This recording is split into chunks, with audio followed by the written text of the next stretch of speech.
So our last speaker for today is, in my mind, one of the great thinkers of our time who's finally solved the riddle of the pyramids. And in my mind, I've been to the Great Pyramid many times, read all those books, have a huge library. I've always been fascinated by it. And it wasn't until really I read Chris's book that I thought, okay, finally somebody's got the answers.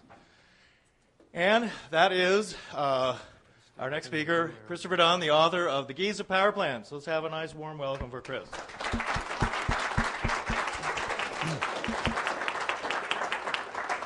Well, thank you very much, David, and thank you all for being here.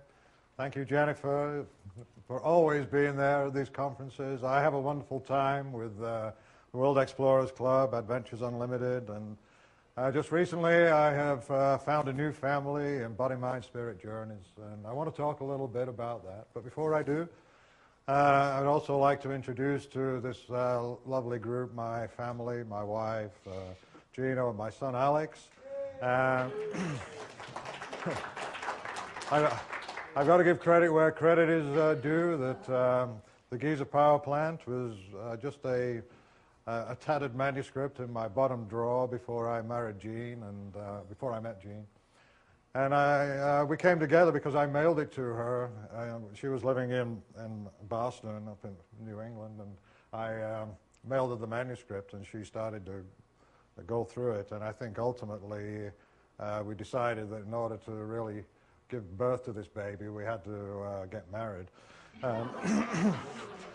So anyway, that's what we did, and until we did, the thoughts, the ideas, you know, they were a hodgepodge of chapters that were crafted, and Jean spent many hours working on the manuscript, fixing my commas, and because I always had too many of them, you know, typical Englishman. But anyway. That's my family in Danville, and of course the family that I recently became very fond of were Body, Mind, Spirit Journey, and they're wonderful people that actually went on the tour. It was an incredible experience for me, and I want to bring this up because we come together from different backgrounds, we come together from different parts of the country. And we come together with different ideas and different philosophies, but there's a common thread that runs through all of us. And one of the things that I noted as the 68 of us threaded our way through ancient Egypt and visited each temple and sampled the energies and the frequencies of each temple, of the pyramids, and then, of course, sampled the music of the Arabic music, the belly dancing, which I love. It drives my wife crazy, but that's another matter. I won't talk about it. But anyway, she needs to go to Egypt, I know. But anyway, as the tour progressed over 13 days, there was an incredible bonding between the people. And ultimately, when we came to my presentation, which was on the Saturday, the last day, before we came back to the States. And by the way, I wondered why I was on the last day before we came back to the States. And it really didn't understand it, but I thought, okay, well, Andrea knows what she was doing. And indeed, Andrea did know what she was doing, because by the time it came down to my presentation, most of the background information, most of what I could actually teach or share with the group, they had already experienced. They had experienced the culture, they had experienced the energies of these sites. And so all I was left to do on that final day was to actually tell a story and bring everything together. And that story, to me, has become much richer, much deeper, broader than it was when the Giza Power Plant was published. And it was published in 1998. And it's 6 years later, and even after the book was first on the shelves, people would come to me and say, well, when are you going? What's your next book going to be about? And but I don't know. I don't have another buck in me, you know. That was it. I just didn't want anything to do with it. Because I have a day job. I make money doing different things than writing books. And I didn't want to sacrifice, you know, a very good income to sit in a garret and be a thinker and a writer and while my family starves. So, so anyway, I wasn't interested in writing another book. And I didn't know if I ever would.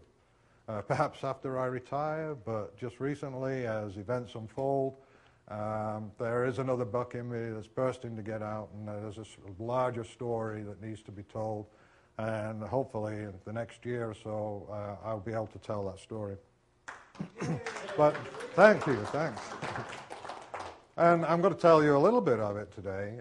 And I got to preface, there is a story that I would love to tell you right now, but it's still in the making. It's still unfolding, and basically that story is related to the technology and the ancient Egyptians' technology, the ancient Commission technology. And when I wrote the Giza power plant, the copy editor would come back to me and say, Why do you keep qualifying everything you say with, now this is just speculation and, you know, this needs to be proven out. Just say it one time and then just write it like it was a done deal. So that's basically what I did. And I made that qualifying statement at the beginning of the theory on the Giza power plant and then wrote it like, you know, that these events actually transpired. As it turns out, and I did it tentatively. I mean, when I wrote about it, you know, speculatively and tentatively, with no real firm conviction that, yeah, that's the way it was. But I believe in the next couple of years that I can actually do that. And in fact, I don't have to do it. That other people will do it. In other words, there are several technologies involved with the Giza power plant that will now become the focus of professionals in their particular fields. And I'm talking about seismic mitigation or attenuation technologies, which is basically the coupled oscillator theory, which we will talk about, and also the acoustics. And as we threaded through Egypt, and I was given the opportunity to speak to these 68 wonderful people crammed in a temple and sharing the love, you know, I mean, they're wonderful people. One of the things that I shared with them is that the ancient Egyptian science was based on sound. It was based on acoustics. And they worked with stone in a very sophisticated way, a very efficient way, by the way. And really, the quarrying techniques, the machining of the stone, while it's marvelous, it's incredible, and we're going to look at it, I'm at the point now in my studies where it's become a moot point. Because the technologies that were the objective of cutting these stones and shaping them in the way they shape them and putting them together the way they put them together, those technologies will be proven out, and they will become a matter of record, a matter of scientific and record, and for future physicists and scientists to study and to work with. So that is the most pleasing part of it. I can't give you any details because, you know, I don't want, you know, counting chickens before they hatch, and then sometimes if you talk too much and things don't come to pass, you can be criticized. So basically where I am now, I want to tell a story of